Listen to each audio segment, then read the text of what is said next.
Hello friends, శివుడు నివాసం ఉండే కైలాస పర్వతం ఎంత మహిమగలదో మీకు తెలుసా? ప్రపంచంలోనే ఎత్తైన మౌంట్ ఎవరెస్ట్ పైకి ఇప్పటికే 6,000 మంది వెళ్ళగలిగారు. అంతెందుకు, ఈ భూమి మీదికి ఎంతో దూరంగా ఉండే చంద్రుడిపైకి కూడా మనిషి వెళ్ళగలిగాడు.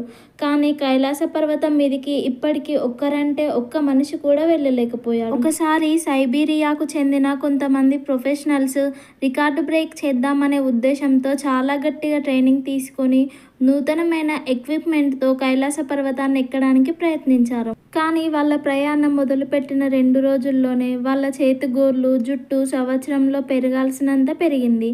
దాంతోపాటు వాళ్ళ వయసు కూడా వేగంగా పెరిగిపోయింది.